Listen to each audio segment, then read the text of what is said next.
All right, welcome in. Welcome, Delano. Delano, I have a great topic for you and I to discuss. And happy 4th of July weekend to you and your family, Delano. But woke preacher clips came up with a doozy of a clip that as soon as I saw it, I was like, oh man, I gotta get Delano on to talk about this. But I don't even, can I do it justice? The preacher has this fantasy of Joe Biden getting reelected and not being able to finish his term. And then the next, Kamala Harris steps in as president, and we got a black woman president, and she went to Howard, and she's an AKA. It was a lot. Let's play the clip, and then I want your reaction. Now you understand that it ain't about Joe Biden.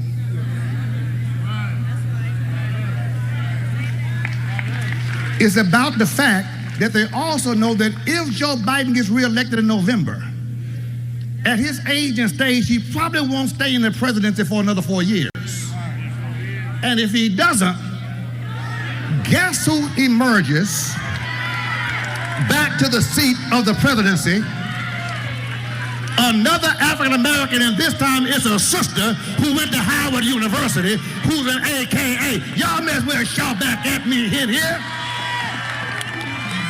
I need about 50 people to stand on your feet to say, that's intelligence. You gotta read between the lines.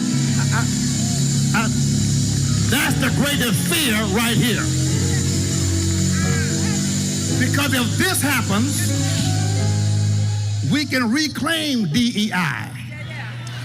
We can reclaim critical race theory and put our content back in textbooks to teach the truth about a racist history in America. If this happens, we can reclaim the Supreme Court, because right now they control the Supreme Court, and they will put 2 more judges on it to make sure we go back to the plantation.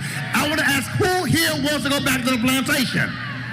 Tell somebody it's not time to go back.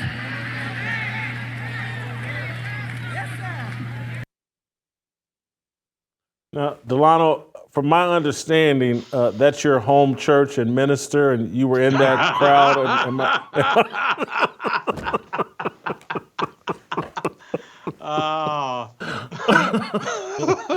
Not even close. Your thoughts? Your thoughts on that? I mean, everything about it was bad. The preoccupation with the politics of the day is bad. No mention of Jesus Christ, no mentions of sin or the cross or redemption or grace or forgiveness. The sort of 4-dimensional chess that he thinks he's playing. Oh, well, vote for Biden, even though he may, have some highest cognitive decline, because eventually we'll get a sister from Howard University who's an AKA is bad. But I think that the thing for me that sort of, and it's appropriate, it came at the end, sort of this entire thing culminated with, is his claim that if they get the Supreme Court, if conservatives get the Supreme Court, they're going to put you back on the plantation. Because ultimately, this is where it always comes down to, Jason. We're to the point where a significant portion of the black community can only think of the world, 1, in terms of race, 2, in terms of slavery, Jim Crow, oppression, and marginalization. And you see that in this church here. And the fact that this is so commonplace that, there's a whole series of these videos that you could show on any given Sunday, is deeply, deeply disturbing to me. Because if this is what black folk get when you go to church, I'm not surprised that so many of us are functionally atheists. So, and it's built on fabrications. It is this whole, and I know she went to Howard, and I know she's an AKA, but like acting like Kamala Harris is Harriet Tubman, or hell, even Oprah Winfrey. This is she's Indian and something else, and she's married to Jamaican. A white man, and she's Jamaican, and it's just like I just don't get it. Like, she's homegirl from around the way, soul sister number 1. I don't get it. Who can make that sell? She's not even trying. Well, I guess she occasionally does try to play that role, but it's just not true.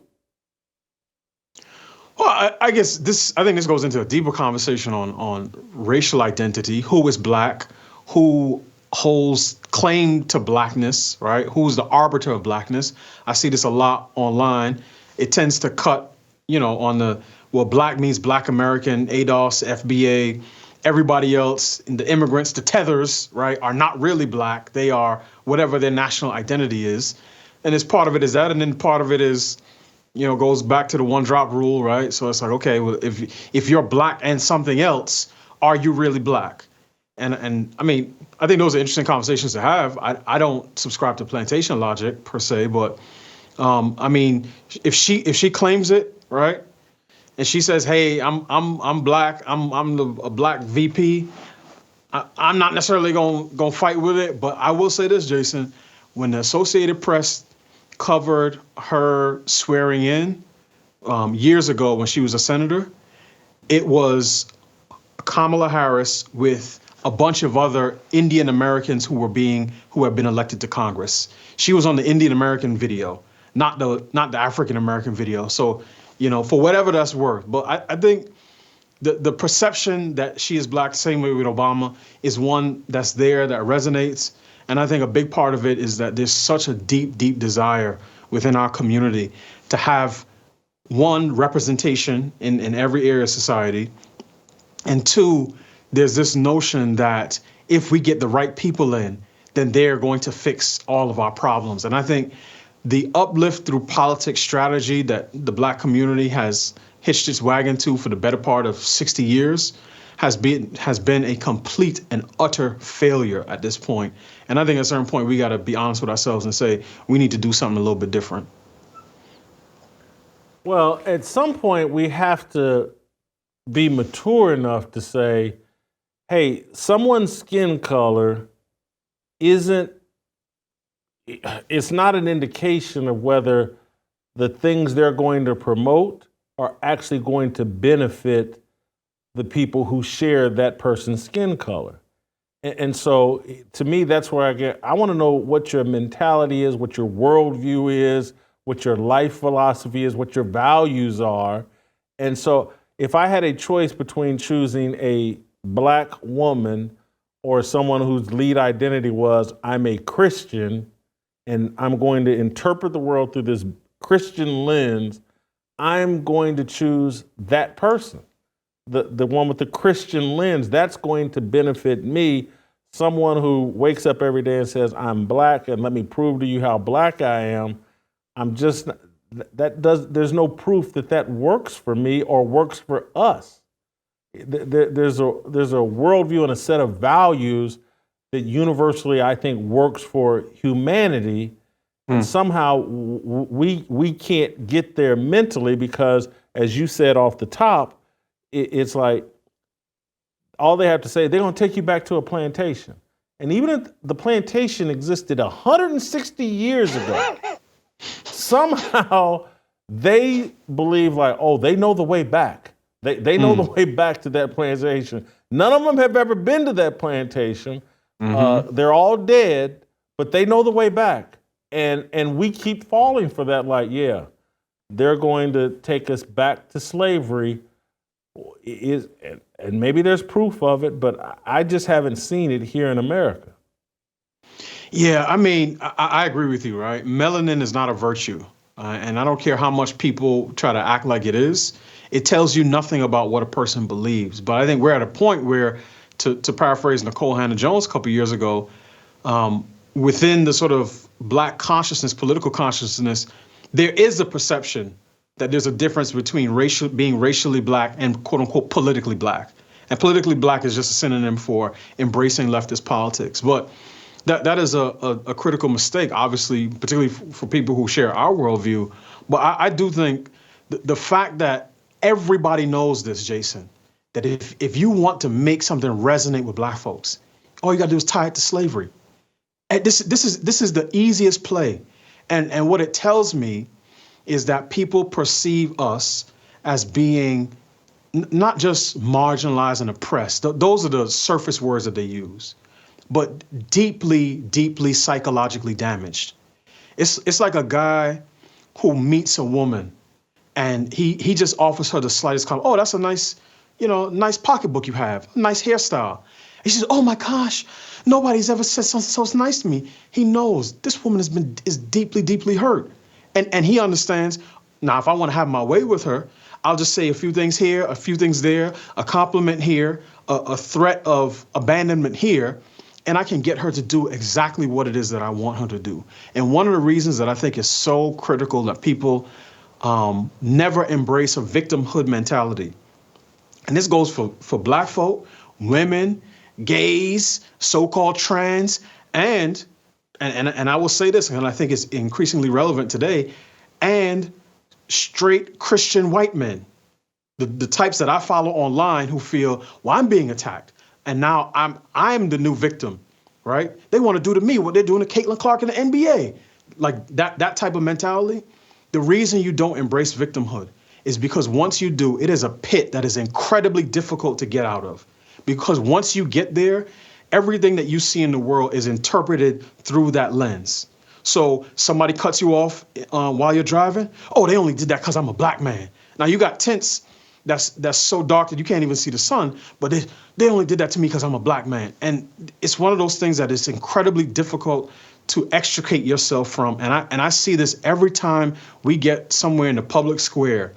The moment somebody mentions slavery or Jim Crow or segregation, people, they start to lose their mind. And at a certain point, it's just like, we can't live like this anymore, right? If we want to pass on prosperity to our posterity, we have to keep our eyes downrange and ask ourselves, what world are we building for our descendants, not which world our ancestors had to endure. So, and I'm asking authentically because I don't know, is there any chance that there are white churches that are preaching a similar style of racial idolatry? Or is this unique to the black church? Are there maybe Asian churches or Latino churches that are preaching this type of idolatry that we're just not being exposed to? And like in a Latino church, maybe they're preaching in Spanish, and so I wouldn't even understand it if they were doing it. But this, to me, from the outside, or maybe I wouldn't even say the outside, from the inside, it looks like this particular style of idolatry is unique to the black church, that other churches, they may believe all the same things, but it seems maybe they're having private meetings on Wednesday where they preach this kind of racial idolatry, but we seem to be doing it on Sundays loudly and proudly and on tape. Am I right? Is it unique just to the black church? I don't know if I would say this is unique. It certainly may be more prevalent. And I think part of it is an issue of sort of terminology, right? So when people say black church, it's not just if you have a church that's majority black, and I went to a church like this that sings contemporary Christian music, right? Like Hillsong and some of these other things, and they wear casual clothes. And the preacher talks like he's doing a TED Talk.